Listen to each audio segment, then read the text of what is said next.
finish off the final details for the exterior and to finish up this entire build, I still needed to paint a couple small parts, starting off with the wheels.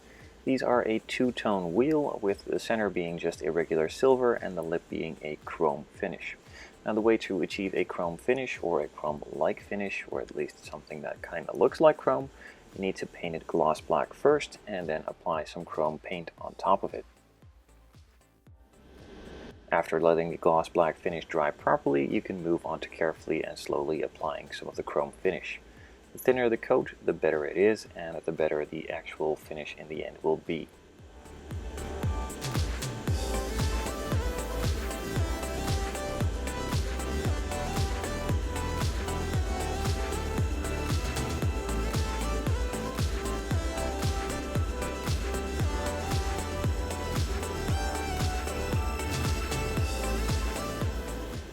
While I still had the airbrush out anyway, I filled it up with some matte black, masked off the body, and started painting the trims.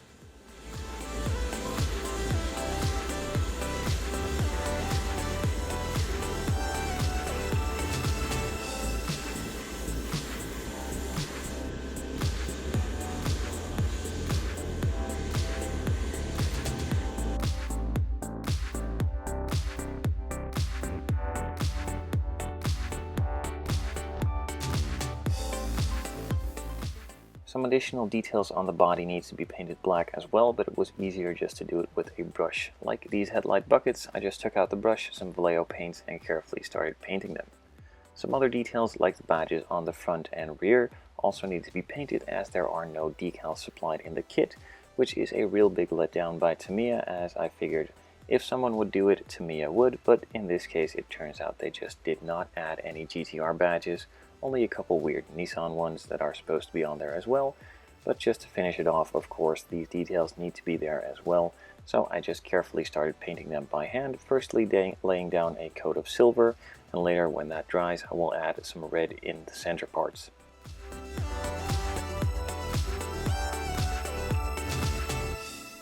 In order to replicate the movie car as best as I can, I of course need to paint the windows as well. Firstly, I need to lay out the black marking around it by just putting a pencil to it. It has a rough textured finish, so the pencil really sticks well to it. Just going around the outline and then putting some masking tape on top of it to see where that outline is.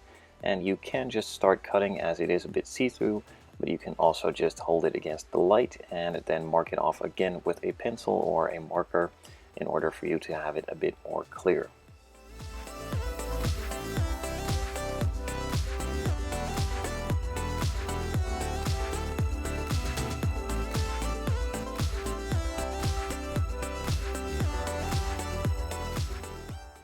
With the marking done, the masking placed on top of it, and the outline done again, I have a clear visual on where I need to cut, so I can carefully start cutting it out.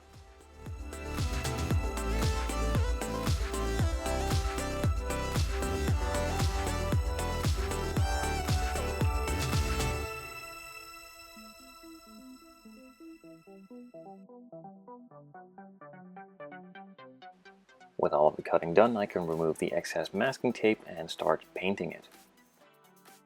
There of course are multiple ways to do this with painting. You can either just use some Vallejo or any other acrylic paint and start applying it by brush and applying multiple coats, or you can mask off all the other parts that aren't supposed to be painted and put some paint in the airbrush, thin it a bit until it is thin enough and goes through the airbrush well, and apply a couple coats. In this case I decided to do it with the airbrush, as I'm going to be tinting the rear windows as well.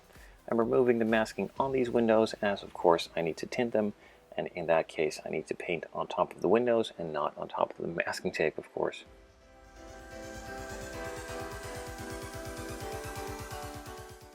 With the masking removed from those rear windows, I can move on to filling up the airbrush again, but in this case using some clear smoke. This is a clear paint, but then with a dark tint in it to make parts look like smoked pieces, or just make them a bit darker of a color. The more coats you apply, the darker the finish will be. So firstly, with these clear parts you need to lay down a really thin coat so that the rest of the coats can tack onto it and not just bubble up and remove or fall off by itself. I let it dry for about 5 minutes in between coats and then just kept building it up until I was happy with the way that it looked. The passenger and driver window also needed to be tinted, but not as dark as those rear ones, so I removed that masking tape after I did a couple coats on the rear ones already, and then started applying more coats on all of them.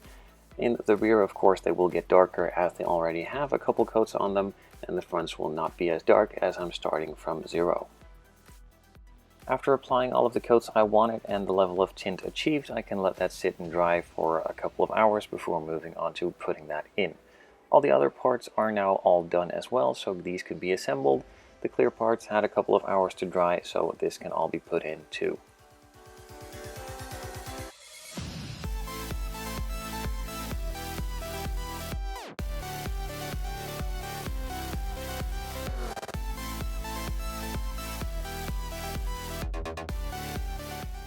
With the main window piece in, I've added a couple of drops of glue on the corners to permanently set it in place. Also add the rear view mirrors and a couple of other parts that need to be put onto the inside of the body before putting the chassis and interior together with that body and sealing it all up.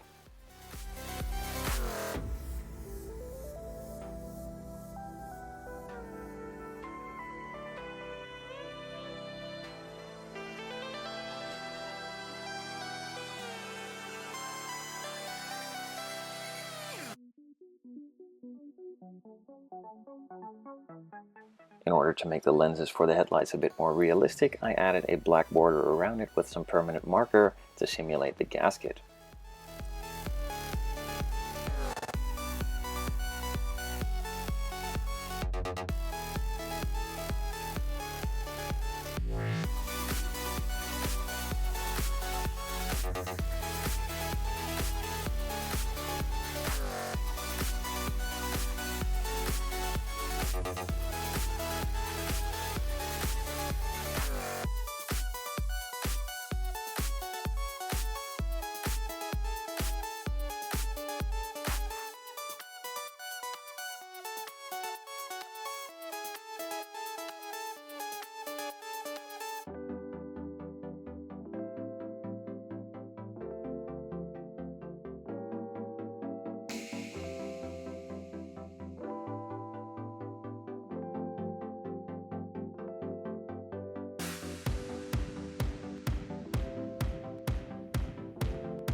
Pretty much all of the parts and pieces have now been put onto the body, and there are still a couple of final details left to do.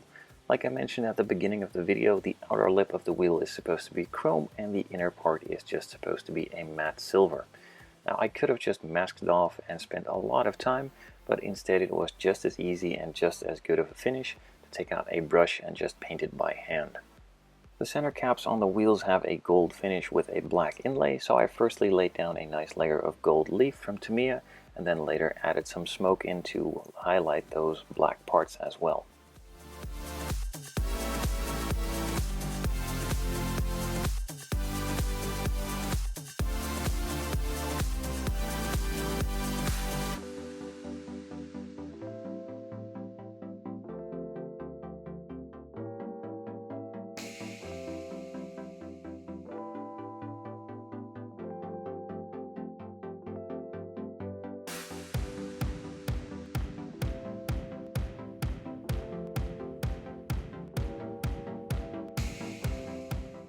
All of the details on the wheels are now done, so the tires could be put on and it could all be assembled onto the body.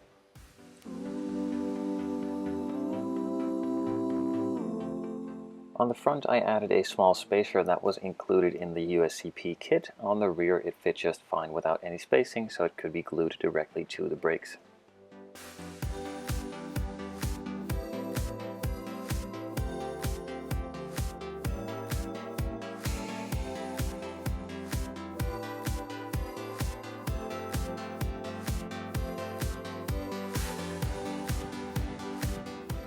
final details to the GTR emblems front and rear were painted in with some clear red, and also the side markers were painted with a clear orange as well, and that finishes off this build after I put on the license plate, of course.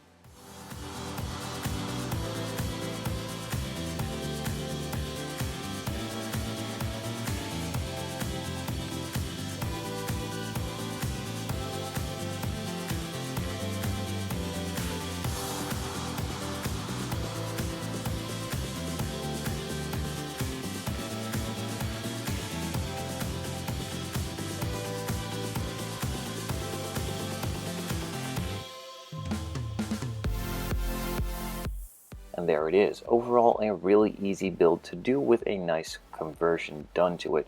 It wasn't really all that hard, just adding the decals and adding the wheels, of course, and then just adding the final details following a lot of the reference pictures I found online. Overall, a really cool kit to do, really easy to build even for the beginning builder, and of course, this brings up a lot of memories from my childhood, as I grew up with the Fast and Furious franchise, and that really got me hooked to the cars even more than I already was. If you want to build one of these yourself, please feel free to check out the link in the description down below to the USCP website, where you can buy one of these conversion kits or one of their many other cool projects for custom model cars.